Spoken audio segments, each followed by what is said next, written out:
Puji Tuhan. Saudara, kita akan buka Alkitab kita dalam Pengkhotbah pasal 3 ayatnya yang ke-11.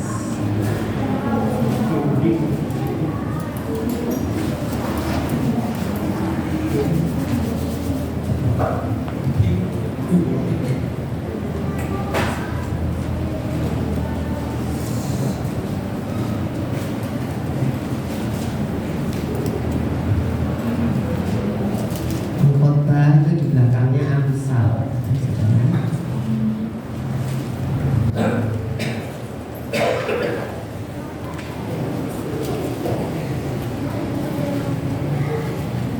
Pengkhotbah 3 ayat yang ke-11.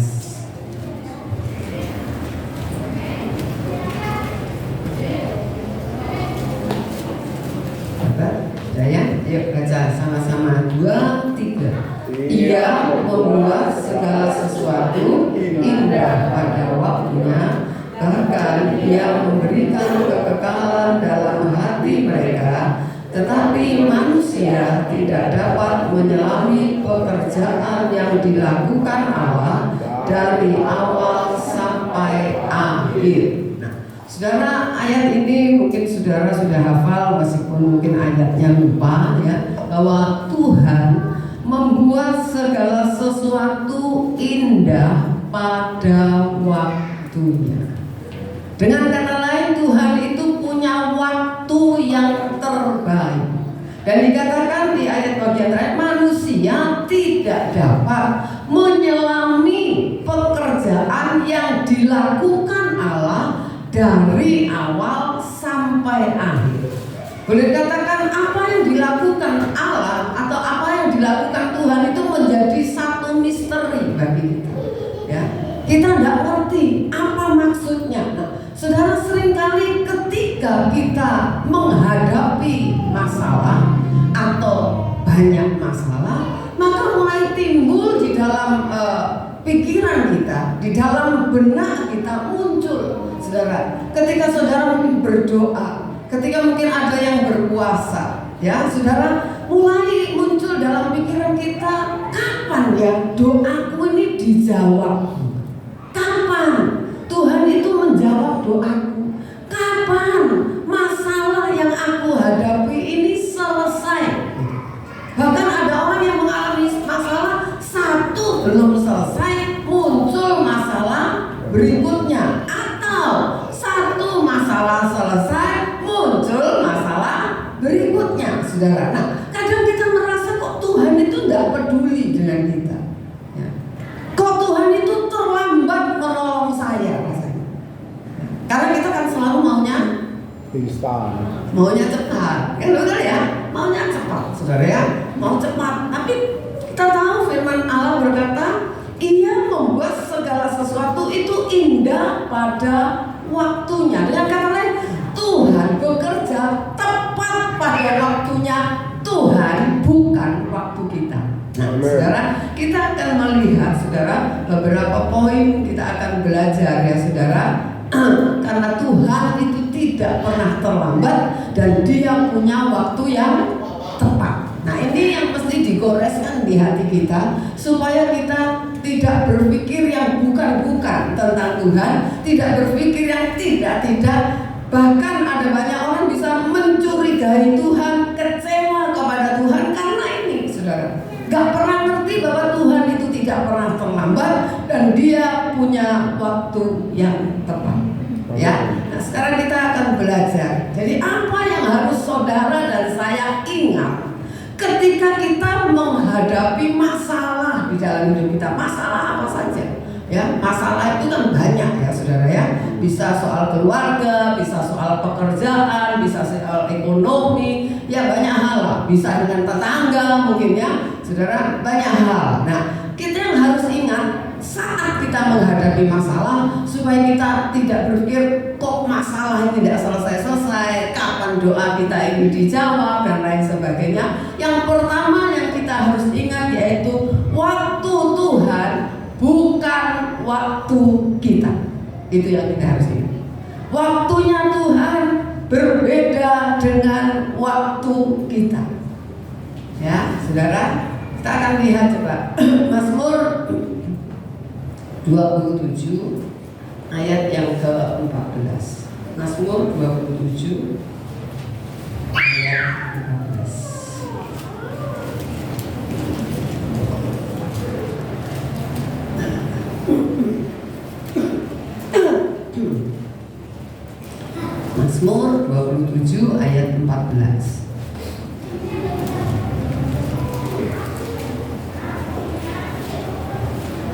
Dapat ya? Yuk baca 2, 3. Nantikanlah Tuhan, kuatkanlah dan teguhkanlah hatimu. Ya, nantikanlah Tuhan. Nantikanlah Tuhan, kuatkanlah dan teguhkanlah hatimu. Ya, nantikanlah Tuhan. Menunggu, saudara, memang membutuhkan iman. Menunggu membutuhkan keteguhan hati. Katakan kuatkan dan teguhkan hatimu. Dengan kata lain, kita sendiri yang menghadapi persoalan, yang harus menguatkan hati, yang harus menguatkan iman, yang harus meneguhkan hati kita. Karena begini, ketika kita menghadapi persoalan, seringkali berkecamuk di pikiran kita ini, mulai mencari solusi, betul? Mencari jalan keluar. Bagaimana masalah ini cepat selesai? Saudara, menurut kita benar, kita maunya cepat, kita maunya instan, tetapi kita belajar Tuhan punya waktu sendiri, yang itu bukan waktu kita. Ini yang kadang-kadang berat, saudara. Ya, menunggu itu dikatakan apa? Waiting is boring. Menunggu adalah pekerjaan yang paling membosankan. Saudara nunggu dijemput aja itu, kalau nggak datang sesuai jamnya, saudara bisa boring. Saudara bisa kesel gitu loh. Mana ini gitu? Aku udah berdiri di sini setengah jam nggak datang. Bisa-bisa saudara masuk kembali nggak ikut, ganti baju dah. Gitu ya. Karena ngambek ya saudara. Ya, jadi apa yang menurut kita lama, ya ternyata firman Tuhan bagi Tuhan itu tidak lama, memang ya bagi Tuhan tidak lama. Saudara ada baca kan? Satu hari katanya, satu harinya Tuhan berapa bagi manusia? 1000. Jadi bagi Tuhan tidak lama toh. Kalau cuma berapa tahun, nah saudara, nah Tuhan bekerja menurut caranya Dia, menurut waktunya Dia. Kita melihat satu kisah yang tidak asing bagi kita, yaitu Abraham. Abraham ketika menerima janji bahwa dia akan mempunyai keturunan, mempunyai anak. Ya, ketika dia berdialog dengan Tuhan, dia berkata gini, lah aku kaya raya gini, semua nanti juga diambil hambaku, gitu. Aku tidak punya anak.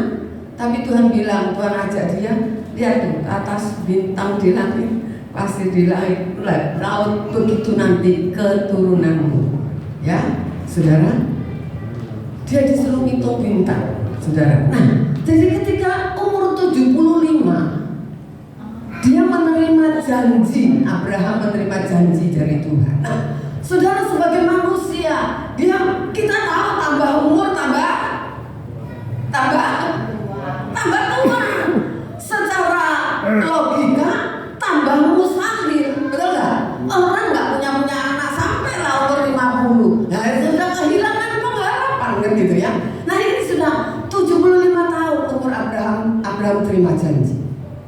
Ketika 10 tahun kemudian, umurnya berapa? 85, saudara. Mana ditunggu-tunggu, mana ini udah 10 tahun. Aku tambah tua, bukan cuma aku yang melahirkan, kan istri. Istri juga tambah tua, saudara. Semakin orang itu pasti bisa menjadi goyah imannya, betul ya? Menjadi ragu, saudara. Dan Alkitab katakan Sarah istrinya udah enggak tahan nunggu, maksudnya gitu. Ya, udah enggak tahan nunggu dia. Kemudian apa yang dia katakan? Abraham suamiku, ambil aja Hagar itu jadi istrimu. Bukan ya istrimu, pokoknya diambil aja, ditidurin maksudnya gitu ya. supaya dia punya anak.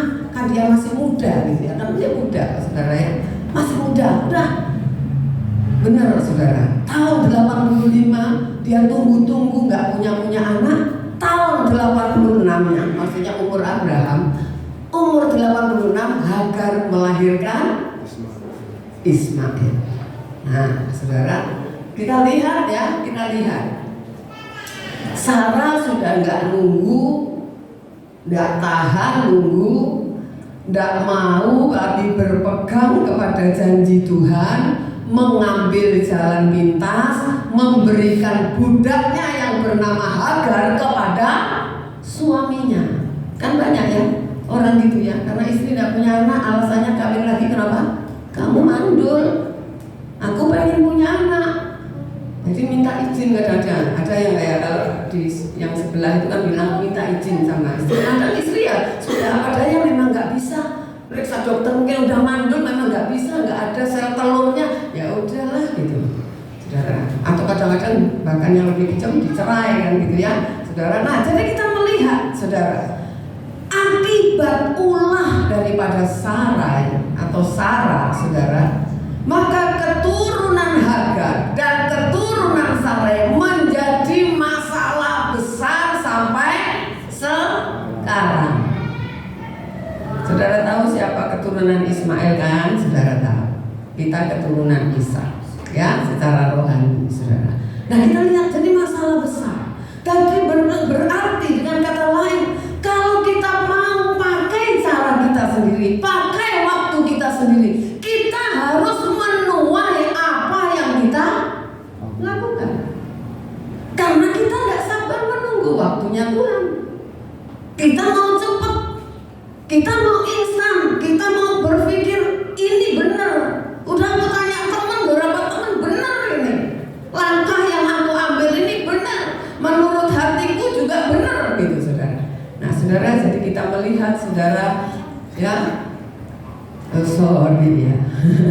Nah saudara, tidak apa-apa lah, saya kan sudah ngomong ya. Menurut kita lama, bagi Tuhan tidak. Tuhan bekerja dengan caranya Tuhan dan waktunya Tuhan. Bukan cuma waktunya, caranya juga Tuhan itu punya cara yang terbaik buat kita ya saudara. Nah ketidaksabaran itu selalu punya akibat ya. Ketidaksabaran menunggu waktunya Tuhan itu punya akibat. Apa akibatnya? Salah langkah, salah langkah, salah mengambil keputusan, saudara. Itu akibat. Nah kalau namanya salah melangkah, salah mengambil keputusan, berdampak negatif atau positif? Halo, dampaknya negatif atau positif? Negatif. Nah itu saudara dan saya harus tanggung. Itu yang kita harus tanggung gitu loh. Karena kesalahan yang kita lakukan, saudara. Itu sebabnya kita jangan suka bertindak sendiri. Karena Tuhan punya waktu yang terbaik. Bagi Tuhan waktu bagi Abraham nunggu 25 tahun itu yang terbaik. Saya tidak tahu apa alasannya. Pasti Tuhan punya alasan. Tuhan itu kalau melakukan sesuatu tidak pernah tanpa alasan. Anak-anak kita aja suka tanya kan, kenapa aku tidak boleh? Nah kan gitu ya. Tanya apanya? Alasannya. Kenapa aku harus pergi? Nah, tanya alasannya. Sebaliknya gitu juga. Orang tua kadang tanya sama anak, kenapa sih kamu kok mesti pergi? Tak suruh di rumah aja nggak mau. Kenapa? Alasannya apa? Ya nggak ada. Oh nggak bisa, harus ada alasan. Betul ya? Halo? Nah, saudara kasih surat guru nggak masuk. Ada alasan apa enggak? Ada, harus ada alasannya. Jadi Tuhan itu kalau melakukan sesuatu tidak pernah nggak ada alasannya. Pasti bisa saja itu alasan juga berdampak karena keputusan yang salah yang kita ambil, langkah yang salah yang kita ambil. Ya kamu harus alami itu, harus tuai itu. Akibat tindakanmu sendiri, keputusanmu sendiri, langkahmu sendiri. Nah, karena kamu nggak mau nunggu waktunya aku, gitu ya, saudara. Jadi, ayo kita belajar pegang teguh firman Tuhan. Dikatakan nanti firman Tuhan, kuatkan, teguhkan hatimu pada saat kamu harus menunggu jawaban Tuhan. Amin. Jangan goyah, gitu ya. Nah, saudara, sekarang yang kedua, saudara, menunggu adalah bagian dari proses Tuhan. Ya, menunggu adalah bagian proses dari Tuhan, saudara. Baca kita Kejadian 37 ayatnya yang kedua. Kejadian 37 ayat 2.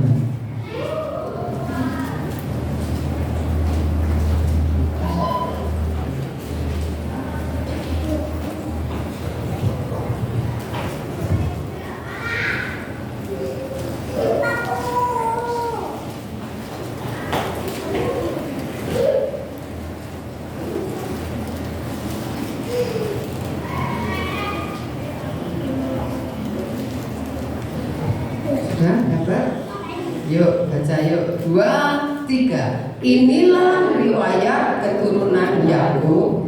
Yusuf ketika 17 tahun, jadi masih muda, biasa menggembalakan kambing domba bersama-sama dengan saudara-saudaranya, anak-anak Bilha dan Silpa, kedua istri ayahnya. Dan Yusuf menyampaikan kepada ayahnya kabar tentang kejahatan saudara-saudaranya. Umur berapa Yusuf? 17 tahun.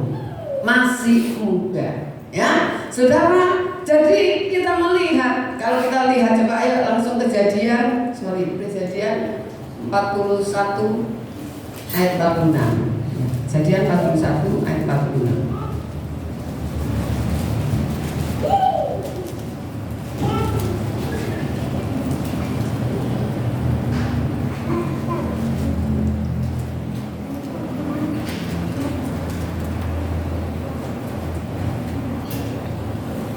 Yuk baca ya. 2, 3. Yusuf berumur 30 tahun ketika ia menghadap Firaun, raja Mesir itu. Maka pergilah Yusuf dari depan Firaun, lalu dikelilinginya seluruh tanah Mesir. Berapa tahun? 13 tahun dia harus menunggu. Mending kalau menunggu di rumah. Kalau Abraham tadi sama Sarah kan nggak ada terjadi apa-apa. Tetapi 13 tahun menunggunya Yusuf, penggenapan mimpi yang Tuhan berikan kepadanya, saudara, bahwa dia akan menjadi seorang pembesar, saudara. Itu 13 tahun dengan cara yang nggak nyaman. Ya, dia dibenci kakak-kakaknya sampai satu kali ketika dia kirim makanan, dia ditangkap kakak-kakaknya, saudara. Ya. Dimasukkan sumur, tadinya mau dibunuh, tapi akhirnya dimasukkan sumur, saudara. Kemudian apa yang dilakukan? Diambil, dijual Yusuf kepada orang Midian. Orang yang lewat, mungkin saudagar yang lewatnya dijual. Sama orang Midian dijual lagi ke Potifar, ke orang Mesir, saudara. Bayangin, yang jual kakak-kakaknya. Kalau kita berpikir, mana mimpi yang aku terima itu mana? Kok bukan yang bagus gitu? Bukan hal yang baik yang aku alami, saudara. Tetapi hal yang buruk, dan secara buruk, saudara. Menyakitkan. Yang menjual dia bukan orang lain, tetapi kakak-kakaknya sendiri. Saudara, tidak ada orang yang dipakai Tuhan tanpa melalui proses. Tidak ada.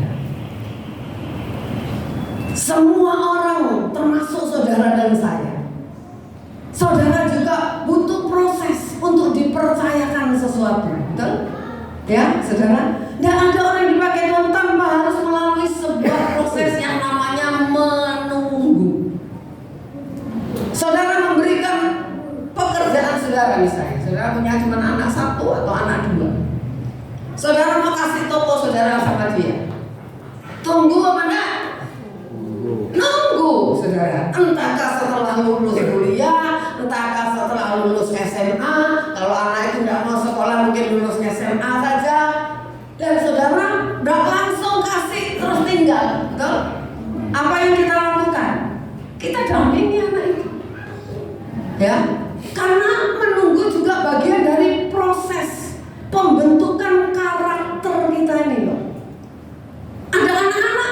saya pernah dengar satu hamba Tuhan ya di Surabaya, hamba Tuhan yang cukup terkenal, kalau nggak salah entah punya 3 anak berapa ya, saya kurang tahu ya saudara. Tapi dia bilang gini, tidak harus semua apa yang saya punya, ya kebetulan dia punya perusahaan hamba Tuhan, tapi punya perusahaan lah ya, punya kerjaan yang lain saudara, bukan cuma jadi pendeta.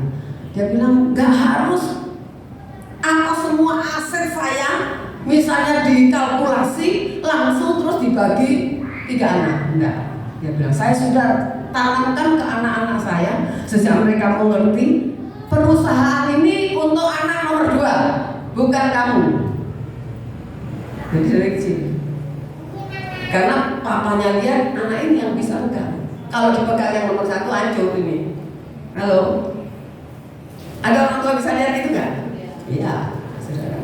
Oh, kalau toko ini mungkin gitu ya, ini toko sepatu ya, kamu lah gitu. Atau yang lain, saudara. Nah, apa yang dilihat oleh orang tua? Kemampuan anak itu, betul nggak? Halo, kemampuan anak itu bisa nggak meneruskan pekerjaannya? Kalau nggak hancur, habis, saudara, habis. Ya. Nah, kita melihat itu sebabnya orang tua tentu sebelum menyerahkan usaha kepada anak-anaknya, dia melatih dulu anak-anaknya. Kalau itu misalnya toko, dia lihat anak-anaknya suruh bantu. Mungkin kasih toko di sebelahnya. Ada anak-anak, kalau anak muda ada yang galak, ada juga yang lemah lembut kan ya, masih muda. Ada yang orang tua sudah sampai tua ya tetap galak kan ada. Ada juga yang lemah lembut. Sejak anak-anak itu kelihatan, betul ya. Misalnya dia ada orang beli. Ya saya tidak usah ngomong jura ya, nanti ketawa saudara. Ya mulai apa itu masih bisa saya. Apa boleh saya bisa, apa boleh. Kalau gini, ya ada Indomie rasa kari, ada meleh, bisa, ada. Oh, papanya pasti bilang, enggak boleh gitu melayani orang meskipun enggak ada. Caranya enggak gitu, betul ya? Oh, enggak ada mas. Ya, mungkin lain kali ada mas. Coba cari di toko sebelah. Atau enggak mau yang lain mas? Ada ini rasa soto, ayam bawang goreng, atau ayam goreng. Pokoknya gitu. Itu yang bagus mas. Ada? Bisa? Oh, tak balik boleh, bener. Galak sungguh bos. Kan kita ngajarin, betul kan? Ya. Nanti kalau ada mungkin orang-orang atau apa itu yang bawa mobil nawarin barang apa namanya, sales. Terus tapi mungkin ada bos, kita pulaan di bos yang besar, ambil dari partai yang besar. Bagaimana ngadepi bos? Tidak sama dengan ngadepi jongosmu itu, iya loh. Iya kan, saudara? Oh kan yang bos yang butuh banyak barangnya kan bos lah. Iya, tapi kan ya butuh barangnya bisa dia. Oh udah dikara. Jadi itu loh bagian proses dari apa? Pembentukan karakter saudara. Jadi menunggu Tuhan itu juga ketika saudara diizinkan menunggu jawaban Tuhan, Tuhan juga lagi membentuk karakter saudara. Kalau saudara tukang ngomel, dia semakin lama itu nunggunya. Halo, makanya nggak boleh suka ngomel ya.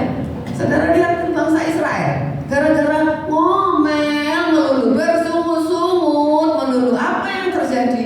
Puter-puter berapa tahun? 40 tahun. Harusnya itu bisa dicapai ya sekitar 3 minggu atau pokoknya hari lah sampai ke Kanaan. Bayangin muternya itu tidak sedikit, 40 tahun. Saudara kalau lihat petanya itu sini balik lagi saudara ke sini gitu loh, muter lagi. Nah saudara kan nggak mau ya, saudara mau lagi perpanjang gitu loh supaya karaktermu itu benar gitu loh. Ini belum benar, hair lagi kan gitu ya, hair lagi. Makanya jangan hair terus, amin. Ya kita belajar, saya pun belajar saudara, membentuk karakter kita lewat segala persoalan, lewat segala masalah, dan seringkali masalah yang kecil-kecil saudara. Ya Tuhan itu lihat karakter kita ya. Jadi menunggu adalah bagian proses dari Tuhan ya. Jadi jangan ngomel, bersyukur saja. Oh terima kasih Tuhan, masalah belum selesai, terima kasih hari ini saya anak-anak bisa makan meskipun gombel, sego, sambel, nggak apa-apa saudara, masih bisa makan. Kita nggak eker-eker di tempat sampah kan ada orang yang makan eker-eker di tempat sampah. Nah kita masih bersyukur, belajar bersyukur ya saudara. Yang ketiga, apa yang harus kita ingat ketika kita menghadapi masalah, bahwa waktu Tuhan bukan waktu kita, menunggu itu proses Tuhan membentuk karakter kita ya. Yusuf dibentuk karakternya, dipersiapkan jadi pemimpin, tangan kanannya Fir'aun, kan gak gampang. Yusuf itu anak manja boleh dikatakan ya, anak kesayangan papa, anak kesayangannya Yakub saudara. Ya biasanya anak disayang lebih dari yang lain itu kan biasanya agak manja, betul nggak? Iya, saudara. Nah itu kan perlu dibentuk, karena dia akan jadi pemimpin yang luar biasa. Nggak bisa diangkat jadi pemimpin. Ya rupanya butuh waktu 13 tahun. Ya, masuk ke penjara, nggak diingat orang. Nah itu prosesnya. Tuhan selalu bekerja di balik layar. Yohanes pasal 5 ayatnya yang ke-17.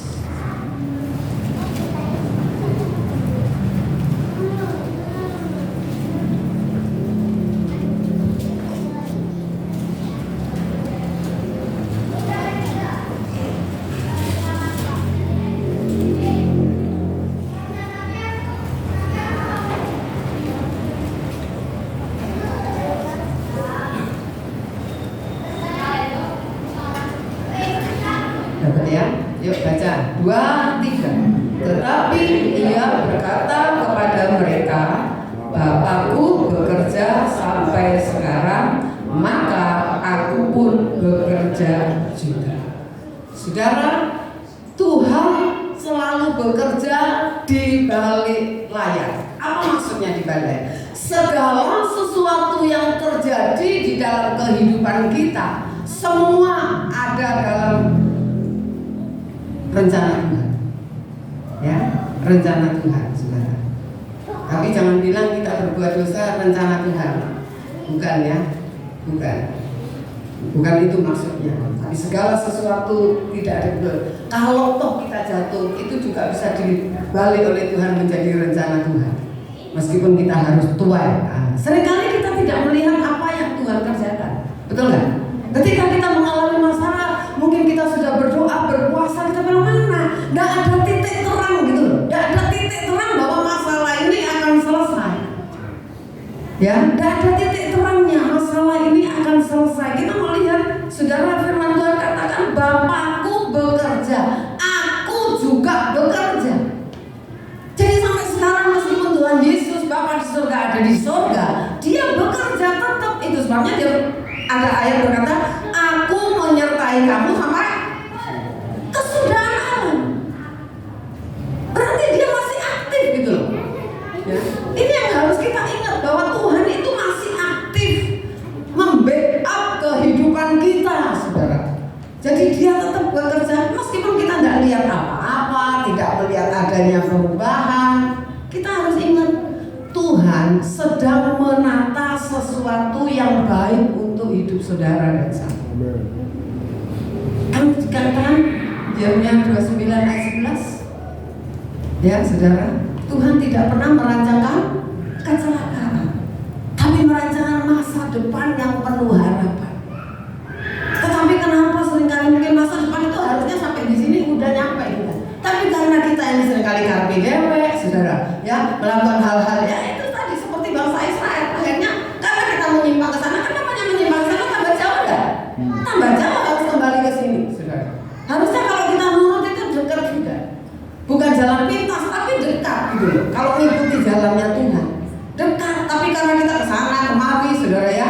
Jadi kita harus ini, ingat ini Roma 8 ayat 28. Apa? Ada yang ingat? Kalau tidak bisa buka. Nah, Allah bekerja dalam satu hal atau segala sesuatu. Segala sesuatu, tanpa terkecuali untuk mendatangkan kebaikan bagi kita yang mengasihi Dia. Dengan kata lain, segala terjadi, ya segala peristiwa yang terjadi semua mendatangkan kebaikan. Ya, kalau sedikit saya cerita kemarin itu ketika saya pulang dari Surabaya, nah, supirnya tanya ini belok kemana? Terus saya pikir mungkin belok ke kiri, dia belok ke kiri. Harusnya mungkin belok ke kanan itu langsung Ahmad Yani, ya Bundaran Paru. Akhirnya lewat itu mana? Nggak tahu namanya itu, yang muter ke sana ke arah rumput lah, masuk ke tempat pabrik-pabrik.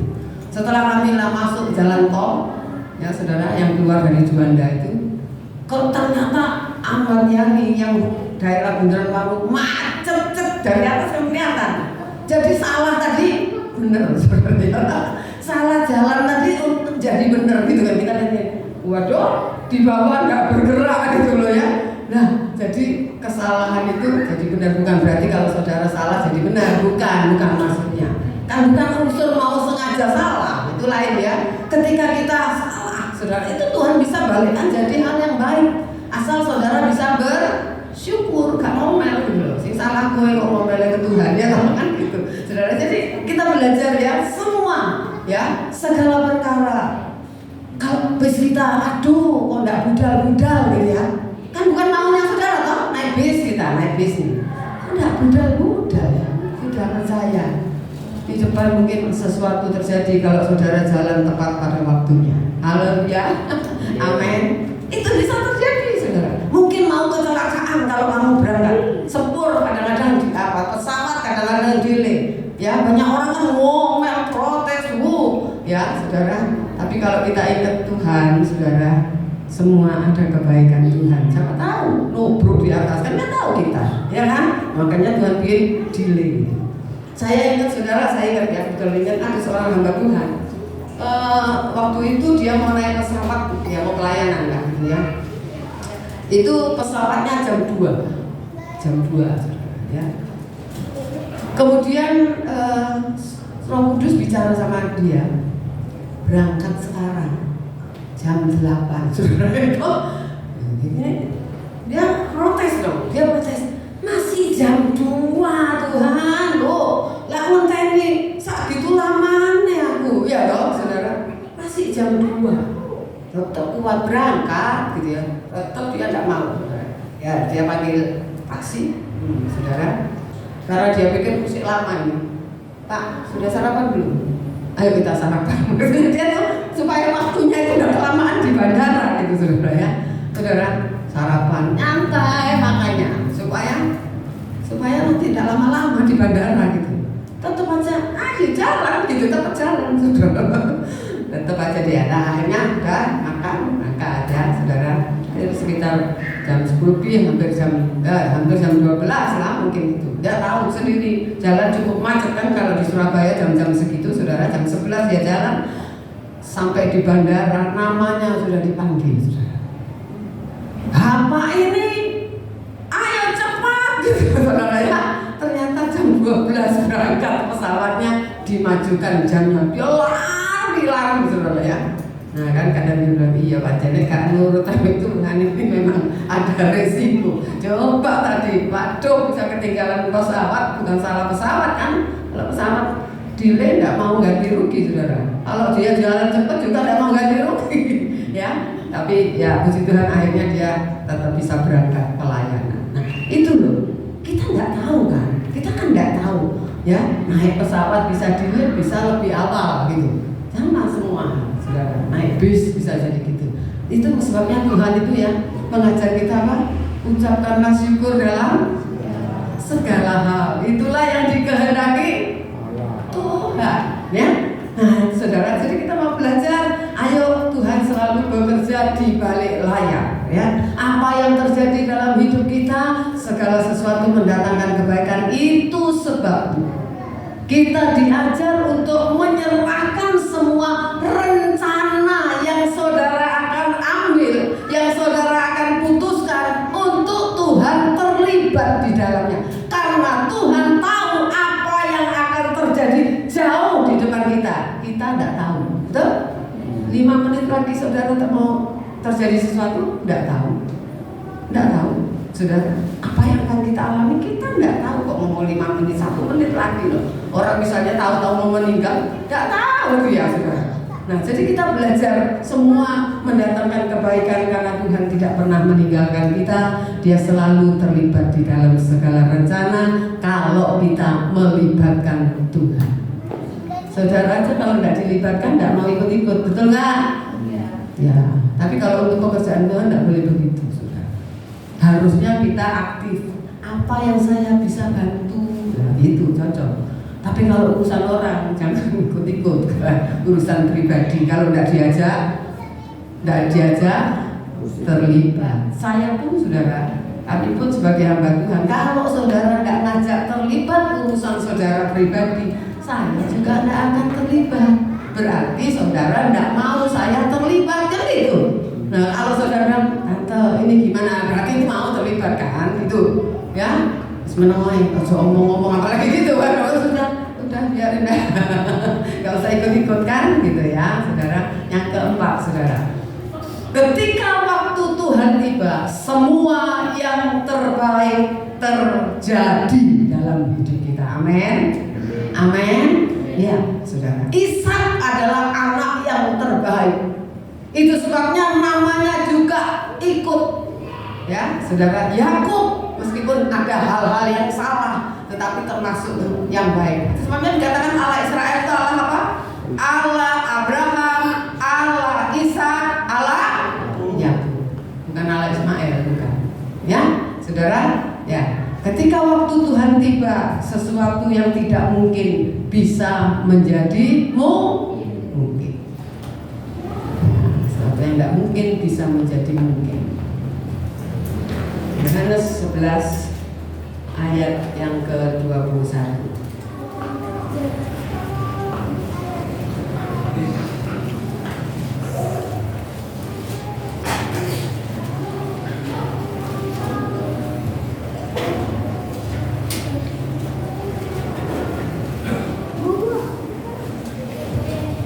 Yohanes 11 ayat 21.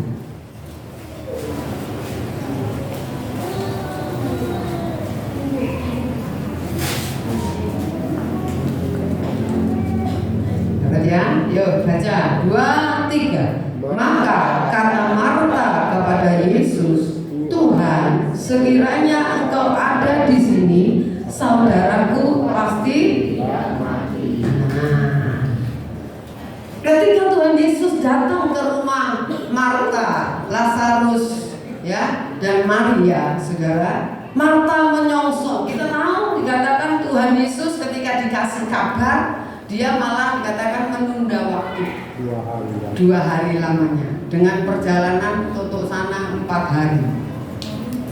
Nah, saudara, ketika Marta menemui Tuhan Yesus, dia berkata apa? Seandainya waktu itu, waktu Lazarus masih sakit, Tuhan datang ke sini, pasti Lazarus ini tidak akan mati. Dengan kata pasti mau sembuh, tidak mati pasti. Nah, terus embel-embel, tapi saiki telat wis, betul ya? Telat wis, ya, sudah koit, ya, sudah meninggal, bahkan sudah dikubur, telat wis. Ya, saudara, kita melihat hal ini. Manusia berkata sudah terlambat, telat wis. Umur petang puluh kok gak rapi-rapi, telat wis gitu. Saudara, ya, udah jangan bingung sama rapi kalau memang bukan Tuhan yang jodohin, saudara. Gak usah juga orang tua suka yang dorong-dorong anaknya. Ayo dong, anaknya sekarang gendong putu, ayo seumur piro, gitu ya. Telat, gitu ya. Ya, tiap kali ketemu orang jangan biasa tanya begitu, saudara, sama anak-anaknya orang, ya. Ya apa? Wis rabi anake enggak usah. Ya, itu mengintimidasi orang, ya toh? Enggak usah. Ya, saudara, puji Tuhan anakmu berapa gitu ya, enggak apa-apa, saudara ya. Ya wis, gitu aja, semua sehat, semua aja, saudara ya. Nah, tapi kita lihat apa kata Tuhan Yesus. Coba saudara, kita baca apa kata Tuhan Yesus. Ayat 40.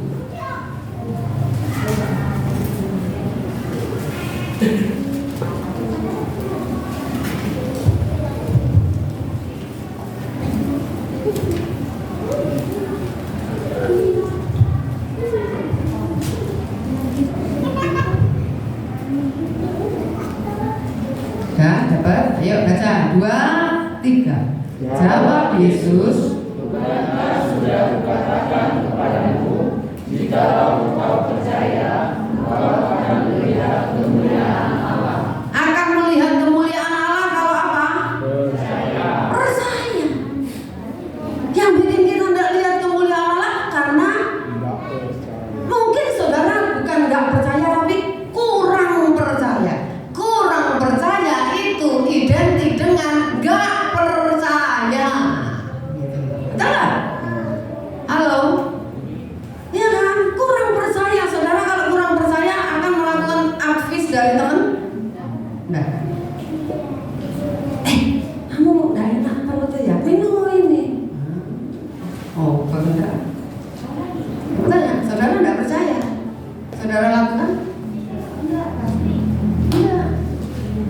Tapi kalau percaya, oh iya kan. Mungkin di hadapan dia dikasih langsung saudara minum. Begitu. Sama saudara. Kalau mau melihat kemuliaan Allah, secara logika telat, wes telat. Saudara.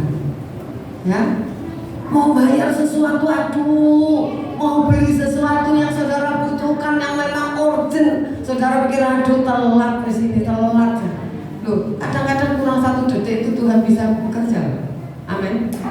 Amin. Ya, saudara percaya nggak? Ya Tuhan itu kadang-kadang sampai ada hamba Tuhan berkata, ikut Tuhan itu ngeri sedap. Ngeri kan gitu. Oh, wah ya apa ini? Bayar pakai apa ini? Nah, saudara, ya, saudara bisa terjadi hal-hal yang di luar nalar kita asal percaya. Nah, percaya ini lo tidak gampang ketika keadaan tidak memungkinkan untuk kita Nah, itu yang angel, betul nggak? Keadaan tidak memungkinkan, mana kita mikir ini tidak mungkin, dari mana ya? Aku dapatnya dari mana? Semua kalau saudara prediksi buntu semua. Tidak mungkin aku juga mau ngemis, malu juga mau ngemis, misalnya gitu. Tidak mungkin. Secara otak kita, pikiran kita, nalar perhitungan kita, pokoknya semua nol, saudara. Tapi percayalah ada tangan Tuhan yang penuh kasih itu yang tidak pernah meninggalkan kita. Itu yang kita harus pegang, saudara. Keadaan boleh semakin sulit, ya, Tuhan kita tidak ditentukan oleh keadaan yang sulit. Amin. Dia tetap Allah yang hebat, dia tetap Allah yang maha kuasa, maha besar, maha segalanya. Tidak ada perkara yang Tuhan tidak bisa lakukan. Amin. Ya, saudara, itu yang kita mesti pegang. Percaya saja, percaya. Kuatkan ketika saudara lemah, aduh ya apa? Kuatkan, aku harus percaya. Nah, memang seperti saya bilang kan, ketika kita mendapat masalah, yang penting saudara boleh ngomong, istilahnya mengeluh, mengeluh, bercerita kepada Tuhan. Aku mengalami ini Tuhan. Endingnya harus positif. Tapi aku percaya janji firman-Mu ya dan amin. Aku tidak akan kekurangan, aku tidak akan ngemis. Gitu kan? Halo? Daud berkata apa? Dulu aku muda, sekarang aku menjadi tua, tetapi aku tidak pernah melihat. Bukan cuma mengalami, melihat kan? Orang lain juga kan dia lihat. Orang benar, keturunan orang benar tidak akan ngemis. Halo? Halo, saudara keturunan orang benar, hiduplah benar supaya anak cucu saudara juga diberkati Tuhan. Amin. Ya, saudara, percaya. Kita akan melihat dikatakan kemuliaan Allah. Apa yang terlambat bagi manusia, bagi Tuhan tidak ada kata terlambat. Itu waktunya Tuhan nanti menunjukkan kemuliaannya bagi kita. Saya tulis lagi atau habis. Jadi kalau lagi menunggu jawaban Tuhan, apa yang harus kita lakukan, saudara? Jangan putus asa. Orang lain tidak ada yang mau nolong saudara, Tuhan mau nolong saudara. Malah Tuhan itu tidak mau nolong kalau kita ngandalin orang. Ya, jangan putus asa. Tetap berdoa. Jangan aduh capek wes, bosen wes sembahyang, nggak dijawab-jawab, nggak usah sembayangan gitu. Jangan saudara ya, tetap percaya, tetap berjalan dengan Tuhan. Jangan wes males aku di gereja, apa aduh masalah terlalu banyak, gak ada pertolongan Tuhan, udah undur saudara. Jangan saudara, amin. Jangan putus asa, ya. Jalan ke samping, ke depan, ke belakang semua buntu, jalan ke atas tak pernah buntu, amin.